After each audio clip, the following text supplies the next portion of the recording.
नमस्कार दोस्तों, आपका स्वागत है आपके अपने यूट्यूब चैनल स्मार्ट स्टडी पर। दोस्तों, आज की इस क्लास में यूपी टेट के हिंदी के महत्वपूर्ण प्रश्न हम लोग देखने वाले हैं। तो जो भी बच्चे यूपी टेट का एग्ज़ाम देने वाले हैं वो सभी बच्चे जो है इस क्लास को अंत तक पूरा ज़रूर देखें, क्योंकि उनके लिए यह क्लास बहुत ही ज़्यादा महत्वपूर्ण है। आप लोग इस क्लास में कराए गए सारे क्वेश्चन तैयार कर लो, तो आपको एग्ज़ाम में जो है इस क्लास से कुछ क्वेश्चन देखने को ज़रूर मिलेंगे। तो आप लोग सारे क्वेश्चन तैयार कर लेना, क्योंकि एग्ज़ाम में कोई भी क्वेश्चन जो है आ सकता है। तो बिना टाइम वेस्ट किए आज की क्लास को हम स्टार्ट करेंगे। उससे पहले जो लोग स्मार्ट स्टडी पर नए हैं और चैनल को अभी तक सब्सक्राइब नहीं किया है तो चैनल को सब्सक्राइब कर लो, बेल आइकन को प्रेस कर लो, ताकि आने वाली वीडियो का नोटिफिकेशन सबसे पहले आप लोगों को मिल सके। आज का हमारा पहला क्वेश्चन आ रहा है स्क्रीन पर।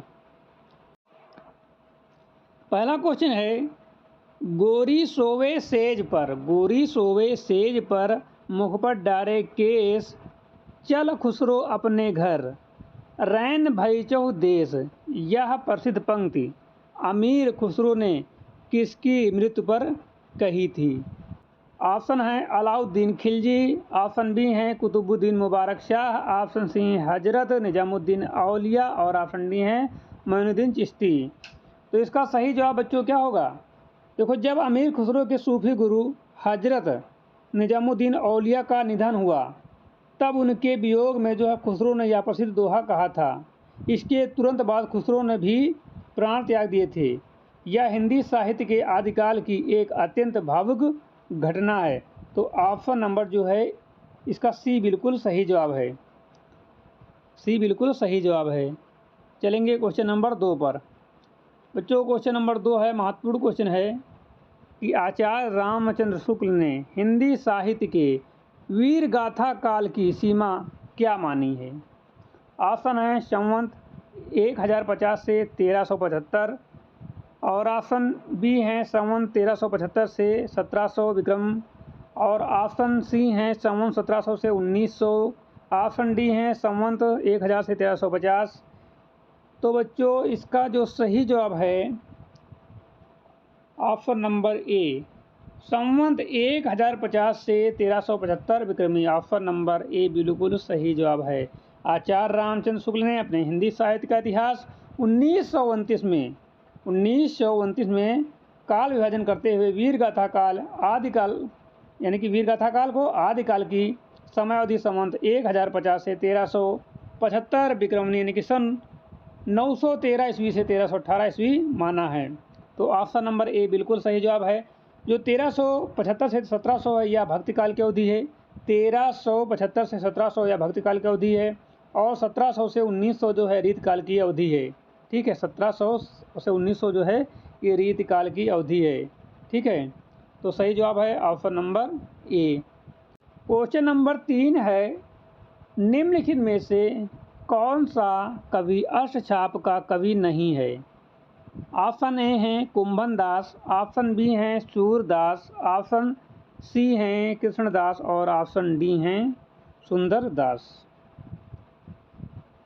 तो बच्चों, सुंदर दास संत काव्यधारा के सबसे पढ़े लिखे कवि थे, निर्गुण मत के। ठीक है, वे अष्टछाप में शामिल नहीं थे। अष्टछाप की स्थापना पूछे तो 1565 में किसने की थी? गोस्वामी विठलनाथ जी ने की थी। ठीक है, जिसमें क्या होते थे? 8 कृष्ण भक्त कवि थे। क्या थे? 8 कृष्ण भक्त कवि थे। कौन कौन से? कुंभन दास, सूरदास, कृष्णदास, परमानंद दास, गोस्वामी, छत्तीसवी स्वामी, चतुर्भुज दास और नंददास। तो ऑप्शन नंबर जो है, ऑप्शन नंबर जो बच्चों डी बिल्कुल सही जवाब है। और ऑप्शन ए, बी और सी जो हैं तीनों अष्टछाप के प्रमुख कवि हैं। अष्टछाप के प्रमुख एक कवि हैं। ठीक है, तो ऑप्शन नंबर जो है डी बिल्कुल सही जवाब, ये नहीं है सुंदर दास। क्वेश्चन नंबर 4 पे चलेंगे। क्वेश्चन नंबर 4 है, संसद से सड़क तक किस सुप्रसिद्ध प्रगतिशील कवि का काव्य संग्रह है? ऑप्शन है आपके मुक्तिबोध, ऑप्शन बी है सुदामा पांडे धूमिल, ऑप्शन सी है नागार्जुन, और ऑप्शन डी है रघुवीर सहाय। तो बच्चों, संसद से सड़क तक ये 1972 की बात है।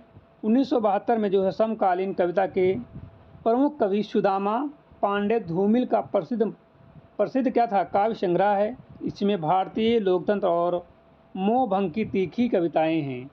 तो संसद से सड़क तक 1972 में हुई थी। समकालीन कविता के प्रखर कवि कौन थे, सुदामा पांडे धूमिल। तो ऑप्शन नंबर बी बिल्कुल सही जवाब है।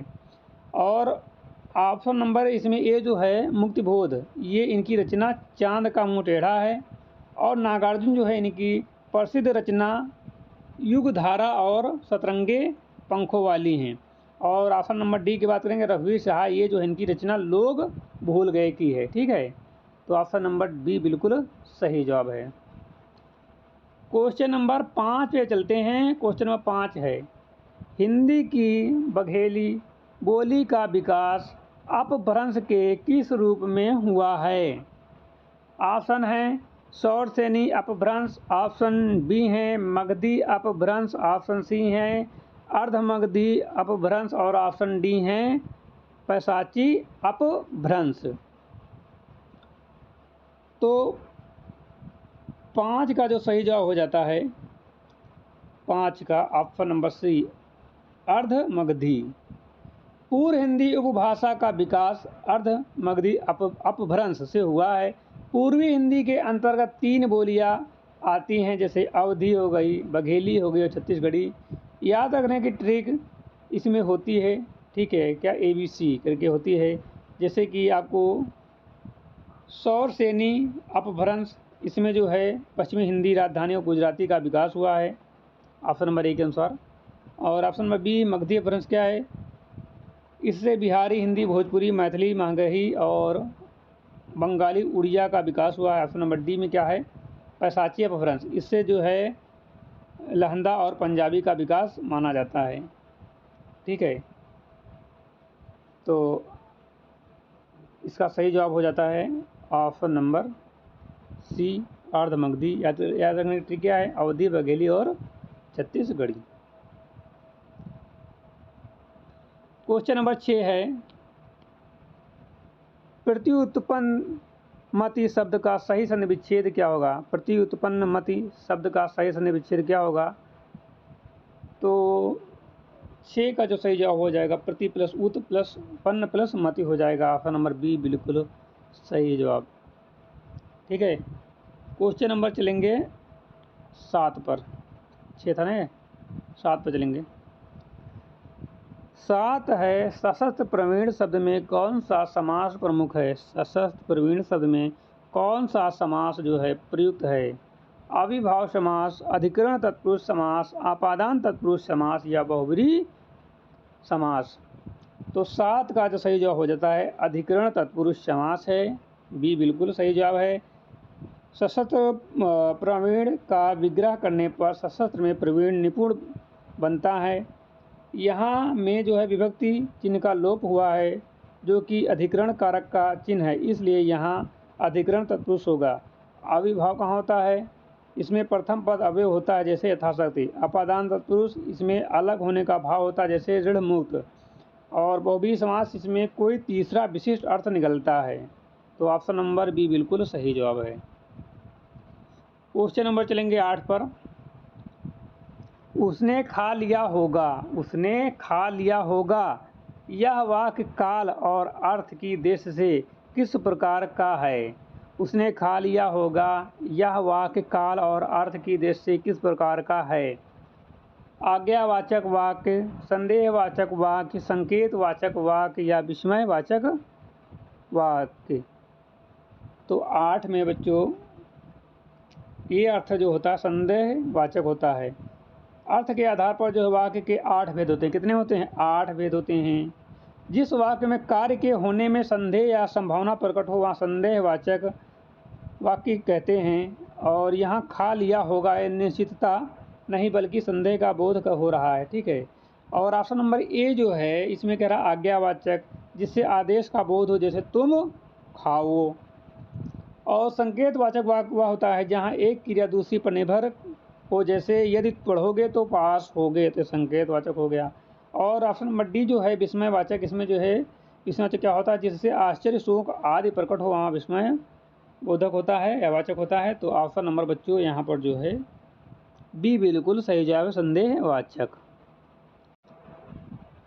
क्वेश्चन नंबर 9 है, उत्कंठा का सही पर्यायवाची शब्द निम्नलिखित में से कौन सा है।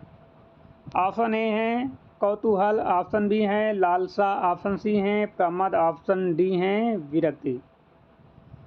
तो 9 का बच्चों सही जवाब जो होना चाहिए लालसा, ऑप्शन नंबर बी बिल्कुल सही जवाब होना चाहिए। डिटेल में देख लेते हैं। उत्कंठा का सही अर्थ है तीव्र इच्छा या आतुरता या लालसा। ठीक है, तो ऑप्शन नंबर बी बिल्कुल सही जवाब है। ऑप्शन नंबर ए कौतूहल क्या होता है, इसका अर्थ होता है आश्चर्य, जिज्ञासा।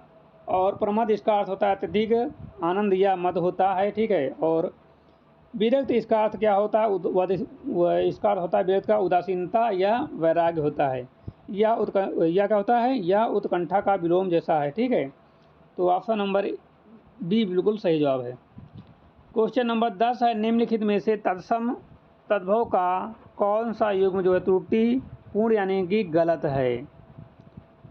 तो 10 में जो है सौत और सपालनी ये गलत है, यह युग्म शुद्ध है। देखो सौत क्या होता है, सौत होता है तद्भव, सही तत्सम होता है सपत्नी होता है, समान पत्नी वाली। विकल्प में दिया गया सपालनी अशुद्ध है। ठीक है, और ऑप्शन नंबर ए गोमय का गोबर होता है, बिल्कुल शुद्ध रूप है। गोमय तत्सम और गोबर तद्भव है। चीर खीर छा का तद्भव खा का हो जाता है, यह शुद्ध है। और पर्यंक पलंग यह भी शुद्ध है, तत्सम और तद्भव युग्म है। ठीक है, तो यहाँ पर जो गलत है ऑप्शन नंबर जो बच्चों सी बिल्कुल गलत है। ठीक है, सी बिल्कुल गलत है। अब चलेंगे क्वेश्चन नंबर 11 पर। क्वेश्चन नंबर बच्चों 11 है, अलंकार शब्द में किस उपसर्ग का प्रयोग हुआ है। अलंकार शब्द में किस उपसर्ग का प्रयोग हुआ है, अल या अलन या आलम या अलम। तो बच्चों अलम, ऑप्शन नंबर सी बिल्कुल सही जवाब है। ठीक है, सी बिल्कुल सही जवाब। अलंकार शब्द अलम प्लस कार के मेल से बना है। यहाँ व्यंजन संधि के नियम के अनुसार माँ क्या होता है, माँ जो है माँ के बाद कोई व्यंजन आने पर जो है आधा माँ हो जाता है। ठीक है, अनुस्वर स्मॉल हो जाता है। ठीक है, छोटा हो जाता है, अतः यह मूल उपसर्ग अलम है। क्वेश्चन नंबर 12, जो स्त्रियाँ सूर्य भी ना देखें, जो स्त्रियाँ सूर्य भी ना देखें, ये देख सकें। ठीक है, जो स्त्रियाँ सूर्य भी ना देख सके, वाक्यांश के लिए एक प्रमाणिक शब्द क्या होगा, एक प्रमाणिक शब्द क्या होगा, ये क्वेश्चन पूछ रहा। ऑप्शन है सूर्य, सूर्य पश्या और सूर्य, असूर्य पश्या और अनावृत और दुर्निवार। तो बच्चों इसका जो सही जवाब है सूर्य पश्या होगा, ऑप्शन नंबर बी। ठीक है, बी बिल्कुल सही जवाब है। कड़े पर्दे में रहने वाली स्त्री या जो स्त्री कभी महल से बाहर ना निकली हो और सूर्य भी ना देख सकी हो, उसके लिए जो वाक्यांश का एक प्रमाणिक शब्द होता है असूर्यपश्या होता है। और सूर्यपश्या जो होता है इसका विपरीतक या अशुद्ध रूप है अनावृत, जो ढका हुआ ना हो, और दुर्निवार, जिसे रोकना बहुत कठिन हो। अब बात करेंगे क्वेश्चन नंबर 13 पर। क्वेश्चन नंबर 13 है, जंगम शब्द का सटीक विलोम शब्द क्या है। जंगम शब्द का सटीक विलोम शब्द क्या है, आगम, दुर्गम, स्थावर या चंचल।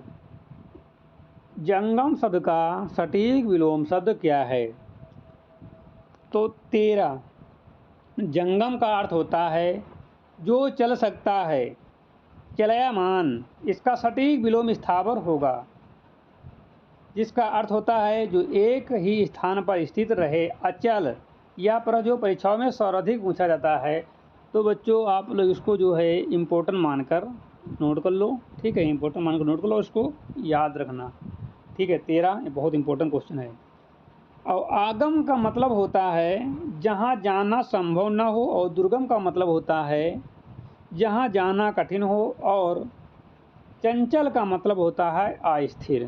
तो इसका सही जवाब जो होगा दुर्गम, स्थावर बिल्कुल सही जवाब है। ठीक, स्थावर बिल्कुल सही जवाब है। बात करेंगे क्वेश्चन नंबर 14 की। वह स्वतः ही जान जाएगा, वह स्वतः ही जान जाएगा। इस वाक्य में स्वतः शब्द किस प्रकार का सर्वनाम है? पुरुषवाचक सर्वनाम है, निजवाचक सर्वनाम है, या संबंधवाचक सर्वनाम है, या फिर अनिश्चयवाचक सर्वनाम है? 14। तो जिन सर्वनाम शब्दों का प्रयोग कर्ता स्वयं के अर्थ में करता है उन्हें निजवाचक सर्वनाम कहते हैं, जैसे स्वतः हो गया, स्वयं हो गया, खुद या अपने आप। तो क्या हो जाएगा? निजवाचक। ऑप्शन नंबर बी बिल्कुल सही जवाब है, निजवाचक सर्वनाम। अच्छा, पुरुषवाचक सर्वनाम क्या होते हैं? पुरुषवाचक सर्वनाम जैसे कि मैं हो गया, तुम हो गया, वह। और संबंधवाचक सर्वनाम क्या हो जाएगा? जैसे, जो, सो, ये संबंध वाले हो गए। और अनिश्चयवाचक सर्वनाम जैसे, कोई या कुछ, ये अनिश्चय में आते हैं। ठीक है, अब हम बात करेंगे क्वेश्चन नंबर 15 की। निम्नलिखित में से किस शब्द की वर्तनी जो है पूर्ण शुद्ध है? पूरी तरह से कौन सा शब्द इसमें सही लिखा गया है? अहिल्या सही है, पुंजनीय सही है, या द्वारका सही है, या फिर सन्यासी सही? कौन सा बिल्कुल सही लिखा हुआ है? तो बच्चों द्वारका, द्वारका जो है बिल्कुल सही जवाब है, क्योंकि द्वारका इस प्रकार से लिखा जाता है, इस प्रकार से द्वारका। ठीक है, तो द्वारका की वर्तनी जो है 100% शुद्ध है। आलिया, आलिया, या शुद्ध है, इसका शुद्ध रूप होता है अहिल्या। क्या होता है? अहिल्या, छुट्टी की मात्रा हट जाती है। ठीक है, पुंजनीय नहीं होता है, ये होता पुंजी। क्या होता है? पुंज होता है। और सन्यासी नहीं होता है, होता सन्यासी।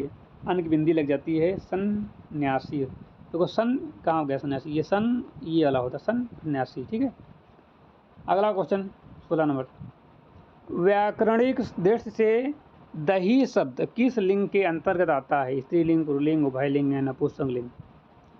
व्याकरण की दृष्टि तो हिंदी में दही शब्द जो है अपवाद रूप हमेशा जो है पुल्लिंग है। क्या है? पुल्लिंग है, अपवाद रूप है लेकिन पुल्लिंग है। जैसे दही खट्टा है, ना कि खट्टी है। इसी तरह घी, मोती, पानी भी पुल्लिंग होते हैं, जो इकारांत होने पर भी स्त्रीलिंग नहीं बनते। ठीक है, ए बी सी ये विकल्प दही के संदर्भ में अशुद्ध हैं। ठीक है, क्वेश्चन नंबर 17 पर चलेंगे। 17 नंबर है, साधु आ रहे हैं, साधु आ रहे हैं। इस वाक्य में साधु शब्द का वचन निर्धारित कीजिए। साधु एक वचन है, बहु मतलब साधु आ रहे हैं पूरे शब्द का वचन बताना है। एक वचन है, बहुवचन है, द्विवचन है, या इनमें से कोई नहीं? तो 17, यद्यपि साधु शब्द मूलतः एक वचन और बहुवचन दोनों में समान रहता है, परंतु वाक्य की क्रिया आ रहे हैं, इसका मतलब बहुवचन क्रिया है, आदरार्थक। ठीक है, आदरार्थक है, तो बहुवचन है। स्पष्ट है कि यहाँ साधु शब्द का प्रयोग हुआ बहुवचन के रूप में हुआ है, तो बहुवचन हो जाएगा। ठीक है, एक वचन यदि होता तो साधु आ रहा है या साधु आ रहा होता, या एक वचन होता। ठीक है, तो ऑप्शन नंबर बी बिल्कुल सही जवाब है। ठीक है, 18 पे चलेंगे। उत्कर्ष शब्द में मूल शब्द और उपसर्ग का सही विच्छेद क्या है? उत प्लस कर्ष, उद प्लस कर्ष, उप प्लस कर्ष, या उच्च प्लस कर्ष? तो 18 का सही जवाब है उत प्लस कर्ष। 18 का उत प्लस कर्ष, ए बिल्कुल सही जवाब है। उत्कर्ष में उत उपसर्ग है और कर्ष जो मूल शब्द है। कतिपय विद्वान इसे उद भी मानते हैं, परंतु केंद्रीय हिंदी निदेशालय के मानकों नियमों के अनुसार संधि विच्छेद उत प्लस कर्ष को ही प्राथमिकता दी जाती है इसको। क्वेश्चन नंबर 19 पे चलेंगे। क्वेश्चन 19 है, मुख्य अतिथि के सम्मान में यह आयोजन किया गया है। किसके सम्मान में? मुख्य अतिथि के सम्मान में यह आयोजन किया गया है। इस वाक्य में सम्मान में रेखांकित पद में कौन सा कारक है? कर्म कारक, संप्रदान कारक, अधिकरण कारक, या करण कारक? तो 19 का बच्चों सही जवाब है अधिकरण कारक। संज्ञा के जिस रूप से क्रिया के आधार, स्थान या आश्रय का बोध हो, वहाँ जो है अधिकरण कारक होता है। यहाँ सम्मान में क्रिया के आयोजन का मानसिक अधिकार है और में विभक्ति चिन्ह स्पष्ट रूप से लगता है, अतः यह अधिकरण कारक है।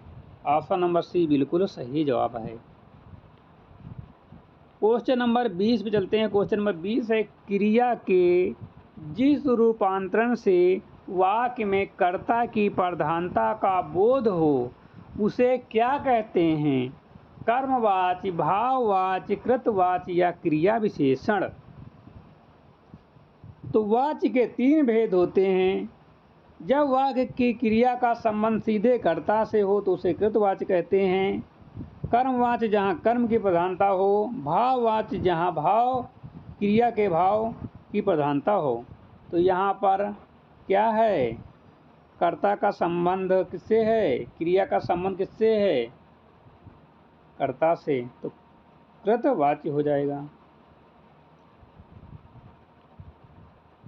क्वेश्चन नंबर 21 है बच्चों, बिनु पद लई सुनहि बिनु काना, कर बिनु करम करहि विधि नाना। इस पंक्ति में कौन सा अलंकार प्रयुक्त हुआ है? ऑप्शन है विशेषोक्ति अलंकार, ऑप्शन बी है विभावना अलंकार, ऑप्शन सी है असंगति अलंकार और ऑप्शन डी है भ्रांतिमान अलंकार। तो बच्चों 21 में क्या है? जहाँ कारण के बिना भी कार्य का होना या पाया जाए वहाँ पर जो है विभावना अलंकार होता है। तो यहाँ पर सेम यही है। तो ऑप्शन नंबर जो है बी बिल्कुल सही जवाब है।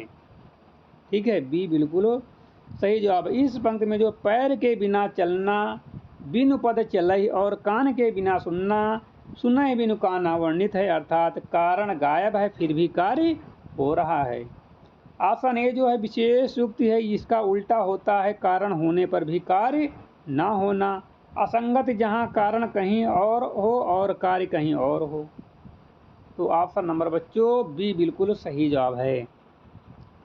चलेंगे क्वेश्चन नंबर 22 पर। क्वेश्चन नंबर 22 है, माधुर्य गुण का प्रयोग मुख्य रूप से किस रस में होता है? वीर रस में, रौद्र रस में, श्रृंगार रस में, विभत्स रस में। तो बच्चों काव्य प्रकाश के अनुसार मधुर गुण चित्त को पिघलाने वाला होता है।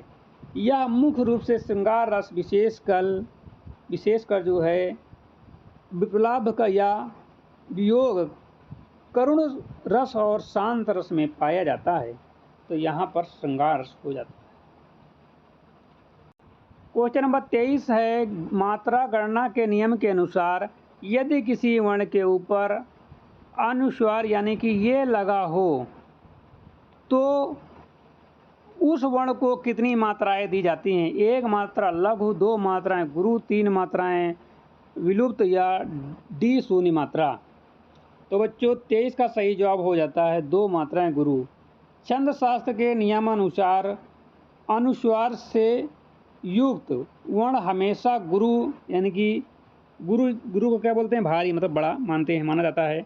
उसे 2 मात्राएं हमेशा दी जाती हैं। ठीक है, जबकि चंद बिंदु को जो है स्मॉल माना जाता है, छोटा माना जाता है, तो उसे जो है 1 मात्रा दी जाती है, उसे लघु माना जाता है। ठीक है, तो इसमें कोई दीर्घ स्वर ना हो, लेकिन उसमें कोई दीर्घ स्वर ना हो तब तो 2 मात्राएं और गुरु दिया जाएगा। क्वेश्चन नंबर 24 है, किलकत कान्हा घुटरुवन आवती, मणिमय कनक नंद कै आंगन, बिंब पकिरबय धावत। इन पंक्तियों में वात्सल रस का स्थायी भाव क्या है? रति है, वात्सल, संतान, विषयक रति या हास या निर्वेद। सूरदास की इन पंक्तियों में जो है बाल कृष्ण की घुटनों के बल चढ़ने की सुंदर चेष्टा का वर्णन है, जिससे माता पिता के मन में संतान के प्रति प्रेम जागृत होता है। वात्सल रस का स्थायी भाव वात्सल या वात्सल्यता होता है। ऑप्शन नंबर बी बिल्कुल सही जवाब है। क्वेश्चन नंबर 25 है, निम्नलिखित कथनों पर विचार कीजिए। अर्ध स्वर के अंतर्गत या और वा ध्वनियाँ आती हैं। वर्णमाला में हा को काकाली वर्ण भी कहा जाता है। उपरोक्त में कौन से कथन सत्य हैं? केवल एक, केवल दो, एक, दो या एक, दो, दोनों या दोनों असत्य। तो बच्चों 25 का सही जवाब हो जाएगा दोनों, एक और दो, दोनों। ऑप्शन नंबर सी बिल्कुल सही जवाब है। दोनों कथन पूरी तरह से सत्य हैं। हिंदी वर्णमाला में या और वाह को अर्धस्वर माना जाता है क्योंकि इनका उच्चारण कभी स्वर को मतलब कभी स्वर तो कभी व्यंजन जैसा होता है। हा वर्ण के उच्चारण में कंठ के भीतर वाकाल स्थान सक्रिय होता है, इसलिए इसे काकाल वर्ण कहा जाता है।